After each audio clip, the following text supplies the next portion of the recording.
The moment my wife shoved me away during those wedding photos, I knew our marriage was over. Not because of the push itself, but because of what she said right after. Don't ruin my pictures with your presence. We were at her college friend's wedding reception. Beautiful venue, expensive everything, the kind of event my wife lived for. She'd spent weeks preparing for this day, shopping for the perfect dress, getting her hair and makeup done professionally. This wasn't just any wedding for her. It was her chance to be seen, to network, to show off. The photographer had been taking group shots of the wedding party and close friends. My wife was in several photos as the maid of honor's close friend. When they called for couples photos, I naturally stepped beside her, putting my arm around her waist like any normal husband would do. That's when she elbowed me hard in the ribs and stepped away. Don't ruin my pictures with your presence, she hissed, loud enough for the people around us to hear. The photographer stood there awkwardly, not sure what to do. Other couples were posing normally, smiling, acting like married people should. But not us. Never us. Her reaction wasn't surprising anymore. For the past 2 years, she'd made it clear that I was an embarrassment to her. At every social event, every family gathering, every public appearance, I was somehow not good enough. My clothes weren't expensive enough. My job wasn't impressive enough. My conversation wasn't sophisticated enough for her crowd. She'd married me when we were both struggling college graduates. Back then, we were equals. But somewhere along the way, she decided she was destined for better things, and I was holding her back. Her family had money, connections, influence. Mine didn't. She never let me forget that difference. Tonight was no different. She'd spent the entire evening introducing herself to people while I stood next to her like furniture. When someone asked what I did for work, she'd quickly change the subject. When I tried to join conversations, she'd give me that look that meant, shut up and let me handle this. The wedding itself had been torture. During the ceremony, she'd positioned herself in the second row with the important guests while gesturing for me to sit in the back. At dinner, she'd traded our assigned seats so she could sit with the bride's wealthy relatives, leaving me at a table with people she considered beneath her social level. And now this, pushing me away from photos like I was some random stranger who'd wandered into the shot. The photographer cleared his throat. Should I wait for you both to get ready? My wife smiled that fake smile she'd perfected. Actually, just take one of me. That'll be better. That's when something clicked inside me. Not anger, not hurt, just absolute clarity. I looked at her standing there, posing like some Instagram influencer, completely oblivious to how her behavior looked to everyone watching. I smiled at the photographer. Actually, take one more shot of her alone. She'll need it for her dating profile. The words came out calm, almost casual, but everyone within hearing distance stopped talking. The photographer's eyes went wide. My wife's perfect smile froze on her face. "What did you just say?" she whispered. I kept smiling, my voice steady and clear. "I said you'll need that solo shot for your dating profile. Since we're getting divorced." The silence around us was complete. Even the band seemed to pause between songs. 20 people were staring at us now, including the bride's parents and the groom's family.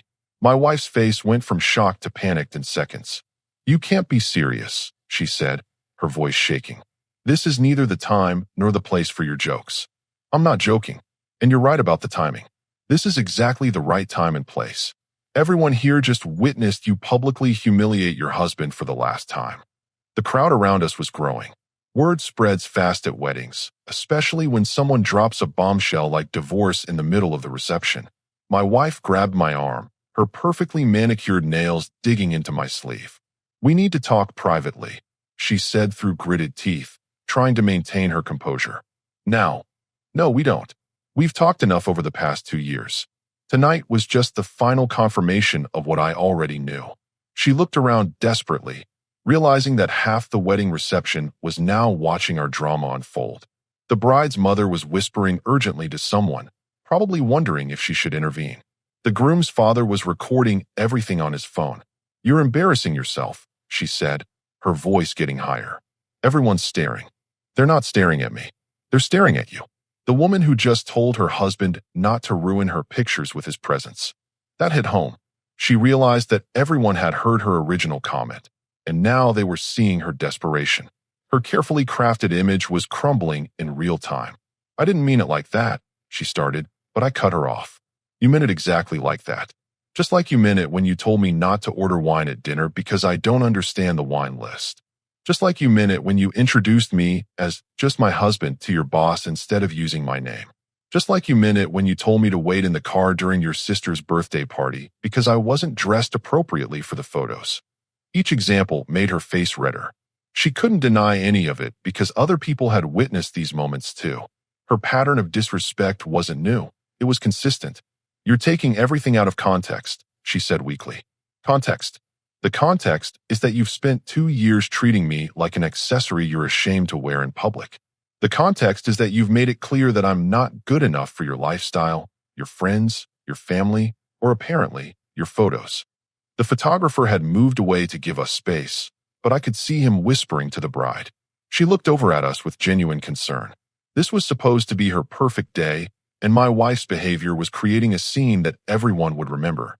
Can we please discuss this at home? My wife pleaded. You're ruining their wedding. I'm not ruining anything. Your actions ruined it the moment you decided to humiliate me in front of everyone. I'm just responding to what you started. She tried a different approach, putting on her victim voice. I've been stressed about work lately. I haven't been myself. You know I love you. Love doesn't push people away during photos. Love doesn't hide behind embarrassment. Love doesn't spend 2 years making someone feel worthless. The bride approached us cautiously. Is everything okay over here? Should I ask security to give you some privacy? My wife jumped at the chance to play the concerned wife. Everything's fine. My husband is just having a difficult evening. We'll work this out. I looked at the bride directly.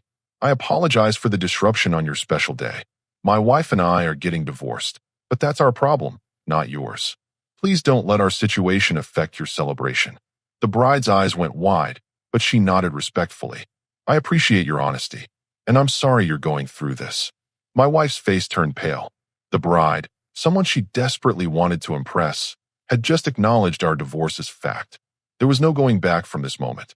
You've lost your mind, my wife said quietly. You can't just decide we're divorced because you're having a bad night. I can decide we're divorced because I refuse to stay married to someone who treats me like garbage. Tonight was just the final proof that this marriage is over. People were still watching, but now some were nodding in agreement. A few of the men looked at me with what seemed like respect. They'd all seen what happened, and they understood why I'd reached my breaking point. My wife realized she was losing the audience. Her humiliation was becoming public knowledge, and her reputation among these people was being destroyed in real time. The band had started playing again, but most people weren't dancing. Too many eyes were still on us. My wife kept glancing around nervously, calculating how much damage control she'd need to do after tonight. You're making a scene, she whispered urgently. These people will never forget this. Good. Maybe next time you'll think twice before humiliating someone in public. She tried to grab my hand, suddenly playing the loving wife. Honey, let's go home and talk about this properly. We can work through whatever's bothering you. I pulled my hand away. What's bothering me is that you just proved, in front of 50 witnesses, that you're ashamed of being married to me. That's not something we work through. That's something we end. The groom's father approached us. He was a tall guy, probably in his 60s, with the kind of presence that came from running his own business for decades. Excuse me, he said politely. I couldn't help but notice there's some tension here. Is there anything I can do to help? My wife immediately turned on her charm. Oh no, we're just having a small disagreement. Nothing serious. We don't want to bother anyone. I looked at him directly. Actually, sir, your son's wedding just helped me realize that my marriage is over. My wife pushed me away from photos and told me not to ruin her pictures with my presence. I've decided that's the last time she'll ever disrespect me. The man nodded slowly, understanding exactly what had happened. That's a difficult position to be in, especially at a celebration like this. It is, but sometimes you need a moment of clarity to see things as they really are. My wife shot me a warning look, but I was done caring about her embarrassment. She'd created this situation, and now she could deal with the consequences. I respect a man who knows his worth, the groom's father said quietly. Good luck with whatever you decide. As he walked away, my wife turned on me with fury in her eyes. How dare you discuss our private business with strangers? He's not a stranger. He's someone with enough class to treat people with respect, unlike my soon-to-be ex-wife. Stop saying that. We are not getting divorced. Yes, we are. The only question is whether you want to handle this with dignity or if you want to keep making a scene at someone else's wedding." She looked around again, realizing that more people were listening. The maid of honor was staring at us from across the dance floor. Two of the groomsmen were watching while pretending to check their phones. Even the bartender was paying attention to our conversation. "Fine," she said through clenched teeth. "If you want to embarrass yourself by making impulsive decisions in public, that's your choice. But don't expect me to participate in this charade. I don't expect anything from you anymore. That's the point." She tried one more angle, softening her voice. "Look, I admit I was rude about the photos. I'm sorry. I've been drinking, and I'm stressed about work. Can we please just go home and discuss this like adults?" Adults don't push their spouses away during pictures. Adults don't tell their husbands not to ruin photos with their presence. Adults certainly don't spend 2 years making their partner feel worthless. I never made you feel worthless. Last month, you told me not to mention my job when we met your new boss because it wasn't impressive enough. 2 weeks ago, you made me change clothes 3 times before your sister's dinner because nothing I owned was appropriate for her restaurant. Yesterday, you told me to park 2 blocks away from your office party so no one would see my car. Each example hit her like a physical blow. She couldn't deny any of it because they were all recent, all witnessed by other people, all part of her pattern of behavior. Those were just, "I was trying to help you fit in better." No, you were trying to hide me. There's a difference. The bride appeared next to us again, this time with the groom. They both looked concerned but determined. "Listen," the bride said gently. "We care about both of you, but this is our wedding night. Could you please take this conversation somewhere private?" I nodded immediately. "You're absolutely right. I apologize again for the disruption." My wife seized the opportunity. "Of course. We'll go home right now and work this out privately." "Actually," I said calmly, "I'll be leaving alone. My wife can stay and enjoy the rest of the reception. She clearly values these social events more than our marriage anyway." The bride and groom exchanged worried glances as my wife's face went white. She realized I was serious about leaving her there, alone, after publicly announcing our divorce. "You can't just leave me here," she said, panic creeping into her voice. "Sure I can. You wanted to enjoy this event without me ruining your photos. Now you can enjoy the rest of it without me ruining anything else." She grabbed my arm again, harder this time. "How am I supposed to get home?" "The same way you planned to get here if I hadn't come with you. Call a ride. Ask one of your sophisticated friends for a lift, or take the bus. You're a grown woman." The groom stepped forward. "Look, man, I get that you're upset, but maybe leaving her stranded isn't the best way to handle this." I respected him for trying to mediate, but this wasn't his problem to solve. "I appreciate your concern, but she made her choice when she decided to humiliate me in front of everyone. Now she can deal with the consequences." My wife tried a different approach, turning to the bride with tears in her eyes. "Can you believe this? He's abandoning me at your wedding over a misunderstanding." The bride looked uncomfortable, caught between loyalty to her friend and what she'd witnessed. "Maybe you could work this out at home." "There's nothing to work out," I said firmly. "A marriage can't survive when one person has no respect for the other. Tonight just made that crystal clear." My wife's tears turned to anger. "Fine, leave. Run away like you always do when things get difficult." "I'm not running away. I'm walking away from someone who treats me like garbage. There's a big difference." Several people had gathered around us now, pretending to get drinks from the nearby bar, but obviously listening to every word. My wife noticed the audience and tried to play the victim again. "He's had too much to drink," she announced to anyone listening. "He's not thinking clearly. I've had 2 beers in 4 hours. I'm thinking more clearly than I have in years." One of the groomsmen, a guy I'd met earlier, approached us. "Hey, is everything all right here?" My wife jumped on the opportunity. "My husband is having some kind of breakdown. He's talking about divorce over nothing." The groomsman looked at me questioningly. I decided to set the record straight. My wife pushed me away during photos and told me not to ruin her pictures with my presence. In front of 20 people. After 2 years of similar behavior. I told her we're getting divorced, and now she's upset about the consequences of her actions. The groomsman's expression changed. He'd clearly heard what happened, and his sympathy shifted. "That's rough, man. Nobody should talk to their spouse like that." My wife's face flushed red. Another witness had just sided with me publicly. Her narrative was falling apart. "You're all taking this out of context," she said desperately. "We've been married for 3 years. You don't just throw that away over one bad moment. It wasn't one bad moment. It was the final bad moment in a long series of bad moments. I pulled out my phone and called for a ride. My Uber will be here in 6 minutes. You can stay and explain to everyone why your husband left you at a wedding. The panic in her eyes was real now. She understood that this story would spread through her social circle within hours.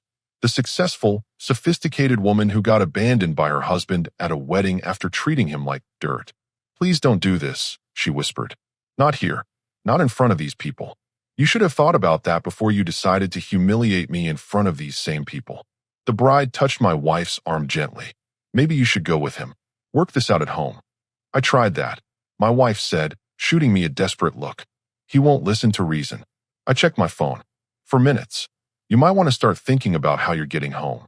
She turned to the bride with genuine desperation. Can someone give me a ride? My husband is abandoning me. The bride looked around helplessly. Most of the guests lived in different directions, and asking someone to leave early to drive her home would create more drama. I can arrange something, the bride said uncertainly. Don't worry about it, I said to the bride. She's resourceful. She'll figure it out. My wife's humiliation was complete. The entire wedding party now knew that her husband had divorced her publicly and left her stranded. The story would be repeated at every social event for months. 2 minutes, I announced, watching the tracking on my phone. She made one last desperate attempt. I'll change. I'll be better. I'll treat you with respect. Just don't leave me here like this. You had 3 years to treat me with respect. Tonight proved you never will. My phone buzzed. The car was outside. I looked around the reception one last time, taking in the faces of everyone who had witnessed this moment. Some looked shocked, others seemed impressed, a few appeared uncomfortable with the whole situation. That's my ride, I said simply. My wife made one final desperate grab for my arm. Please don't leave me here. I'm begging you. You should have thought about that before you begged me not to ruin your photos. I walked toward the exit, and she followed, practically jogging to keep up in her heels. Everyone's staring at us, she hissed. They're staring at you. I'm just leaving. As we reached the main entrance, she caught up and grabbed my shoulder. If you get in that car, we're done. Forever. I turned to face her one last time. We were done the moment you pushed me away tonight. Everything after that was just you realizing what you'd lost. I made a mistake. People make mistakes. Mistakes are accidental. Disrespect is intentional. You've been intentionally disrespecting me for 2 years. Tonight was just the most public example. The Uber driver was waiting outside, engine running. Through the venue's glass doors, I could see wedding guests gathering near the windows to watch the finale of our drama. Get in the car with me, she pleaded. We can fix this. There's nothing to fix. You can't respect someone you're fundamentally embarrassed by, and I can't stay married to someone who treats me like an inconvenience. I opened the car door and got in. Through the window, I watched her stand there in her expensive dress, surrounded by the luxury venue, looking completely lost. For a moment, she just stared at the car. Then she pulled out her phone, probably calling someone for a ride. The driver pulled away, and I watched the venue disappear behind us. My phone started buzzing immediately. Text after text from my wife. Please come back. We can talk about this. I'm sorry about the photos. Don't throw away our marriage over one fight. I turned the phone off and put it in my pocket. We'd had our last conversation at that wedding. The next morning, I woke up in my brother's guest room. I'd called him from the Uber, and he'd agreed to let me crash at his place. When I turned my phone back on, there were 47 missed calls and dozens of text messages. My wife had apparently spent hours at the wedding trying to do damage control. According to the texts, she told people I was going through a difficult time and not handling stress well. She'd painted herself as the concerned wife dealing with an unstable husband. But the groomsman I'd talked to had apparently set the record straight. He told people exactly what happened with the photos, and word had spread quickly. Her narrative wasn't working. The final text in the chain was different. Come home. We need to talk about this properly. I called her back. She answered on the first ring. Thank God, she said. Where are you? I've been worried sick. I'm somewhere safe. And we're not talking about anything. I'm filing for divorce this week. You can't be serious. We can work through this. I'll go to counseling. I'll change. You don't change overnight after 3 years of consistent behavior. You are who you are. That's not fair. Everyone makes mistakes. Pushing me away from photos wasn't a mistake. It was a choice. Just like hiding my car was a choice. Just like telling me not to mention my job was a choice. Just like making me change clothes was a choice. She was quiet for a long moment. What do you want me to say? Nothing. There's nothing left to say. So that's it. 3 years of marriage over because of one bad night. 3 years of marriage over because of 3 years of disrespect. Last night was just when I finally stopped accepting it. I hung up and blocked her number. My brother found me in the kitchen an hour later, making coffee. "How are you feeling?" he asked. Like I should have done this 2 years ago. The divorce process was surprisingly straightforward. When you have clear grounds and both parties know the marriage is over, lawyers can move quickly. My wife tried to drag it out initially, hoping I'd change my mind, but I made it clear that wasn't happening. She attempted several reconciliation strategies over the next few months. First came the apology phase, where she admitted her mistakes and promised to change. When that didn't work, she tried the guilt phase, talking about wasted years and broken vows. Finally came the anger phase, where she accused me of giving up too easily and being unable to work through problems. None of it mattered. I'd made my decision that night at the wedding, and every day since had only confirmed it was the right choice. The division of assets was fair but firm. She kept the house since it had been in her family, and I took my fair share of everything else. No drama, no fighting, just a clean break from someone who'd never valued what we had. The social fallout was interesting to watch. The wedding story had spread through her circle exactly as I'd predicted.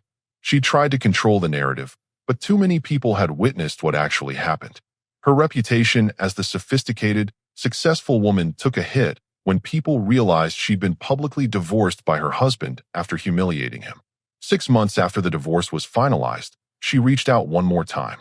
I was at a coffee shop when she walked in, clearly having tracked me down. She looked different, less polished, more desperate. "Can we talk?" she asked, sitting down without invitation. "We have nothing to talk about. I've been thinking about that night at the wedding. You were right. I was horrible to you. I kept reading my newspaper. Congratulations on figuring that out. I want to make it up to you. I want to try again." "No." Just like that? No consideration, no discussion? I looked at her directly. "You had 3 years to treat me with respect. You chose not to. Now you want another chance because you've realized what you lost. But I'm not the same person who would accept your behavior anymore. People change. I've changed. Maybe you have.